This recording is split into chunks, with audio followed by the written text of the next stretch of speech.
नमस्कार, मैं हूं मयूरी श्रीवास्तव। आप देख रहे हैं प्राइम टीवी। रुक करते हैं बड़ी खबरों की ओर।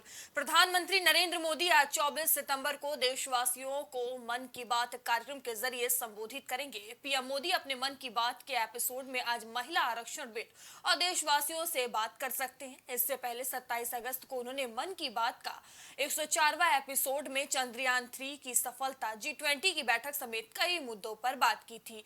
तो बता दें कि मन की बात कार्यक्रम का आज 105वां दिन है, जहां प्रधानमंत्री मोदी अभी कुछ ही देर बाद बात करते हुए नजर आएंगे।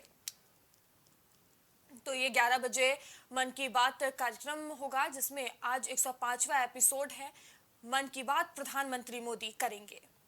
बता दें कि 11 बूथ स्तर पर सुना जाएगा ये कार्यक्रम।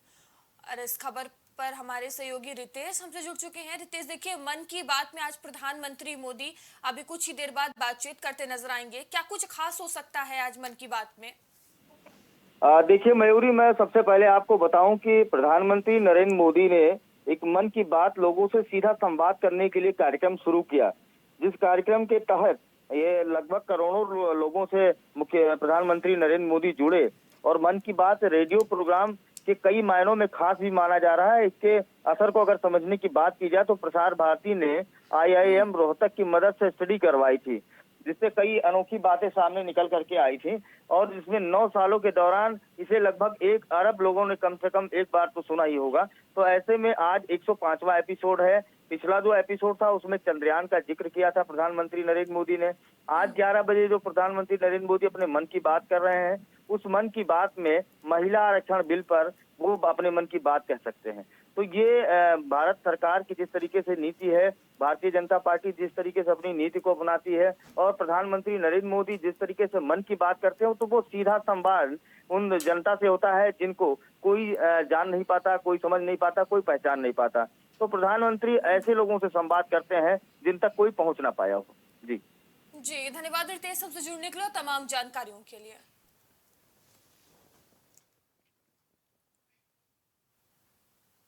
देश को आज एक साथ 9 वंदे भारत एक्सप्रेस ट्रेन की बड़ी सौगात मिलने जा रही है, जहां पीएम मोदी इन ट्रेनों को हरी झंडी दिखाकर रवाना करेंगे। बताया जा रहा है कि ऐसा पहली बार है जब देश को एक साथ 9 वंदे भारत ट्रेन मिलने जा रही है। इन सभी ट्रेनों को अलग अलग रूट्स पर चलाया जाएगा। इन ट्रेनों के संचालक से पूरी मुदैरे और तिरुपति जैसे महत्वपूर्ण धार्मिक स्थलों को नई कनेक्टिविटी मिलेगी। साथ ही ये ट्रेनें काफी तेज होंगी, जिससे यात्रियों के समय की काफी बचत होगी। वहीं इन ट्रेनों में यात्रियों को वर्ल्ड क्लास सुविधाएं भी मिलेंगी, जिससे पर्यटक को बढ़ावा भी मिलेगा। आज दोपहर 12:30 बजे प्रधानमंत्री मोदी हरी झंडी दिखाएंगे। तो आज देश की जनता को ये बड़ी सौगात मिलने जा रही है। और इस खबर पर अधिक जानकारी के साथ हमारे सहयोगी विवेक हमसे जुड़ चुके हैं। विवेक, देखिए, देश को आज ये बड़ी सौगात मिलने जा रही है। एक साथ 9 वंदे भारत ट्रेन को आज प्रधानमंत्री मोदी हरी झंडी दिखाएंगे। क्या कुछ पूरी जानकारी? देखिए मयूरी, जिस तरीके से लगातार वंदे भारत एक्सप्रेस जो है अपने सफ़र पे निकल पड़ी है, और भारत सरकार हर कनेक्टिविटी से वंदे भारत एक्सप्रेस से जोड़ना चाहती है। साथ ही साथ देश का आम नागरिक भी इस वंदे भारत एक्सप्रेस में सफ़र कर सके, इसकी भी सहूलियत जो है बढ़ती जा रही है। बात की जाए तो कुल 9 वंदे भारत एक्सप्रेस ट्रेनों को हरी झंडी देश के प्रधानमंत्री नरेंद्र मोदी के द्वारा आज 12:30 बजे दिखाई जाएगी। वीडियो कॉन्फ्रेंसिंग के माध्यम से बाकायदा 9 ट्रेनों को हरी झंडी दिखाई जाएगी। वंदे भारत ट्रेन कुल 11 राज्यों में कनेक्टिविटी को बढ़ावा देगी।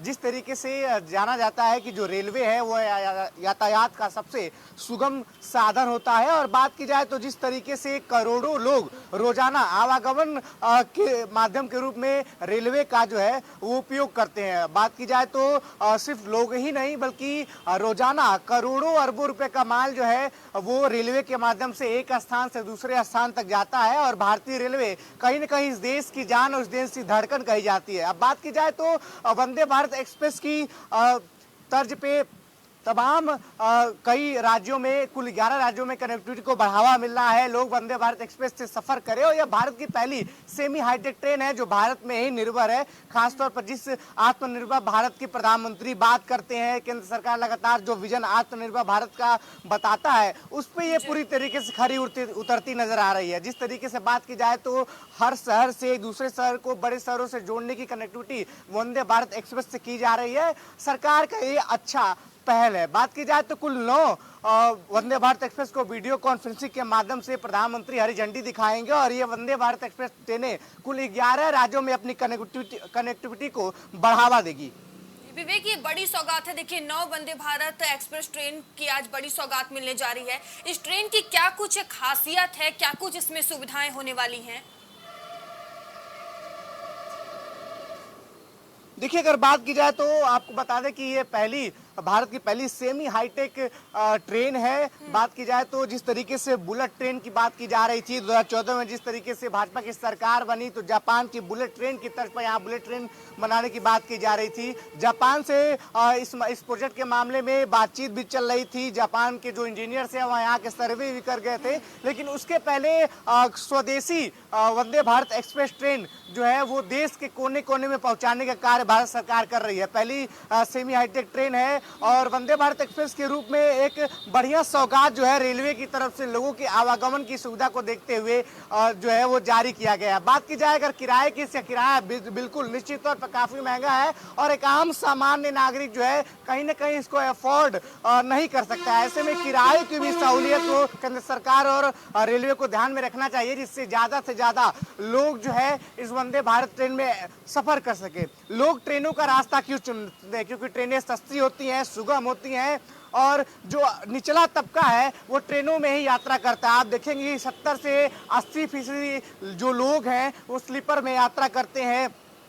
ट्रेनों से यात्रा के एक स्थान से दूसरे स्थान पर, गंतव्य स्थान तक पहुंचने के लिए इस्तेमाल करते हैं। ऐसे में जो 70 से 80% आबादी है वो इन ट्रेनों का किस तरीके से वंदे भारत एक्सप्रेस का यूज की जाए, इस पर सोचने वाली बात है। केंद्र सरकार और रेलवे को मिलकर इन चीजों पे बात करनी चाहिए। कुछ ऐसा रास्ता निकालना चाहिए कि आधे से ज्यादा आबादी जो स्लीपर क्लास में या जनरल बोगी में सफर करती है वो किस तरीके से वंदे भारत में शिफ्ट होगी, ये बड़ा सवाल है जिस पर रेलवे को भी काम करना चाहिए। क्योंकि अगर किराए की बात करें, सहूलियत तो हर प्रकार की वंदे भारत एक्सप्रेस की बात है, लेकिन सहूलियत के हिसाब से किराया भी है। ऐसे में जो निचली आबादी है आधी से ज्यादा, वो वंदे भारत में कैसे शिफ्ट होगी, ये एक बड़ा सवाल है जिसके जवाब खोजने की जरूरत है। जी, धन्यवाद विवेक हमसे जुड़ने के लिए और तमाम जानकारियों के लिए। तो देखिए, देश को आज ये बड़ी सौगात मिलने जा रही है, जहां एक साथ 9 वंदे भारत एक्सप्रेस ट्रेन को आज प्रधानमंत्री मोदी हरी झंडी दिखाएंगे।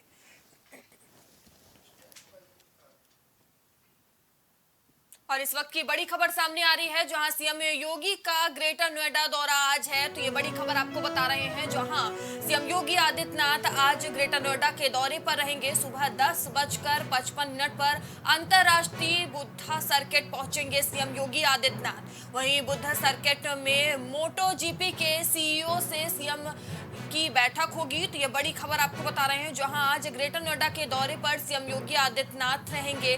सर्किट में ही यूपी इन्वेस्ट को लेकर ये बैठक होगी। वहीं बाइकर्स के साथ सीएम के फोटो सेशन का भी प्रोग्राम होगा।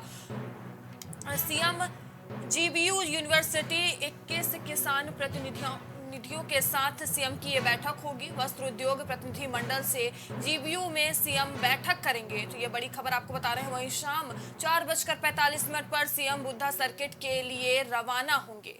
बुद्धा सर्किट में रेस जीतने वाले अवार्ड सेरेमनी में भी सीएम योगी आदित्यनाथ शामिल होंगे।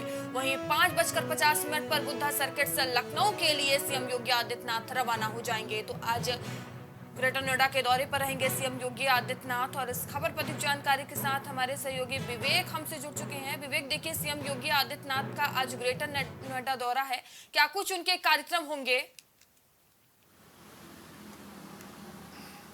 देखिए, मुझे अगर बात की जाए तो उत्तर प्रदेश के मुख्यमंत्री का आज ग्रेटर नोएडा का दौरा है, जहां पे गौतम बुद्धा यूनिवर्सिटी में वो शामिल जाएंगे और वहां पे कार्यक्रम में शामिल होंगे। बात की जाए तो 10:55 पर अंतर्राष्ट्रीय बुद्ध सर्किट मुख्यमंत्री योगी आदित्यनाथ पहुंचेंगे। उसके बाद बुद्धा सर्किट में मोटो जीपी के सीईओ से उनकी मुलाकात होगी। ये मुलाकात काफी अहम मानी जा रही है और उत्तर प्रदेश में इन्वेस्ट यानी निवेश को लेकर यह मुलाकात काफी अहम मानी जा रही है। लगातार उत्तर प्रदेश की सरकार निवेश को लेकर काफी सक्रिय है। हमने देखा था ग्लोबल इन्वेस्टर समिट का आयोजन किया गया था, एक भव्य आयोजन था और तमाम यूरोपियन कंट्री से लोग आए थे, यहाँ पे इन्वेस्ट करने की बात हुई थी। इसके बाद भी उत्तर प्रदेश सरकार कई लोगों से संपर्क कर रही है, किस प्रकार से उत्तर प्रदेश में निवेश को लाया जाए और तमाम जो क्षेत्र हैं उनमें रोजगार की भागीदारी को बढ़ाया जाए। उत्तर प्रदेश देश का सबसे बड़ा सूबा है और उस हिसाब से तमाम जिम्मेदारियां भी उत्तर प्रदेश की है कि देश की अर्थव्यवस्था में किस प्रकार से उसको सहयोग किया जाए। केंद्र सरकार लगातार $5 ट्रिलियन इकोनॉमी की बात कर रही है और $1 ट्रिलियन इकोनॉमी के साथ उत्तर प्रदेश केंद्र सरकार का एक अहम सहयोग अर्थव्यवस्था के क्षेत्र में करने वाला है। बात की जाए तो सर्किट में ही यूपी यूनिवर्सिटी लेकर एक बैठक होगी। इस बैठक में तमाम जो चीजें हैं उसमें निकल के सामने आएगी, तमाम मुद्दों पे बातचीत होगी और किस प्रकार से सकारात्मक कदम उठाया जाए, उत्तर प्रदेश में निवेश को और भी बढ़ाया जाए, क्योंकि उत्तर प्रदेश की सरकार लगातार बेहतर कानून व्यवस्था की बात करती है और जहां बेहतर कानून व्यवस्था होगी निवेशक वहीं आएंगे। और सिर्फ बाहरी निवेशक ही नहीं, जो लोकल के निवेशक है, जो यहाँ छोटे व्यापारी हैं, वो भी उत्तर प्रदेश में अपना सक्रिय रूप से अपने निवेश का काम व्यापार कर सकते हैं। तभी उत्तर प्रदेश की जीडीपी की ग्रोथ होगी और इकोनॉमिक सेक्टर में उत्तर प्रदेश बाकी राज्यों की तुलना में आगे बढ़ सकेगा। इसके अलावा जो बाइकर्स हैं उनके साथ एक फोटो सेशंस होगा। दोपहर 1:20 पे गौतम बुद्धा यूनिवर्सिटी पहुंचेंगे मुख्यमंत्री। 21 किसानों का प्रतिनिधि मंडल भी मुख्यमंत्री से मिलने आ रहा है। अपनी तमाम शिकायतें, अपनी तमाम समस्याओं के समाधान के लिए वो मुख्यमंत्री से मिलेंगे और मुख्यमंत्री बाकायदा उनसे मिलके उनकी समस्याओं का निस्तार करने का काम करेंगे। इसके अलावा अगर बात की जाए तो वस्त्र उद्योग मंडल के प्रतिनिधि मंडल भी मुख्यमंत्री से मिलेंगे, उनकी भी समस्याएं सुनी जाएगी और जो कुछ भी समस्याओं के निस्तार के लिए किया जाना है मुख्यमंत्री उसके दिशा निर्देश दे सकते हैं। तो जहां एक तरफ निवेश की बात हो रही है तो दूसरी तरफ किसानों का प्रतिनिधि मंडल और वस्त्र उद्योग मंडल के प्रतिनिधि मंडल जो है मुख्यमंत्री से मिलेंगे और अपनी तमाम समस्याओं के निस्तारण के लिए उनसे दिशा निर्देश की भी गुजारिश होगी। साथ ही साथ अगर बात की जाए तो बुद्धा सर्किट रेस में रेस जीतने वालों के साथ मुख्यमंत्री के साथ एक फोटो सेशन होगा। इसके अलावा 5:50 पर बुद्धा सर्किट के लिए मुख्यमंत्री लखनऊ के लिए रवाना हो जाएंगे। जी धन्यवाद विवेक, हमसे जुड़ने के लिए तमाम जानकारियों के लिए। बता दें सीएम योगी आदित्यनाथ का ग्रेटर नोएडा दौरा है, जहां वो आज तमाम कार्यक्रमों में शिरकत करेंगे।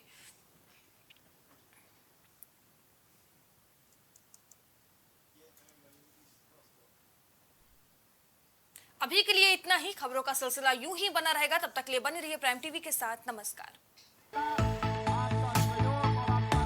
कुछ भाव पुष्प। आप देख रहे हैं प्राइम टीवी, सच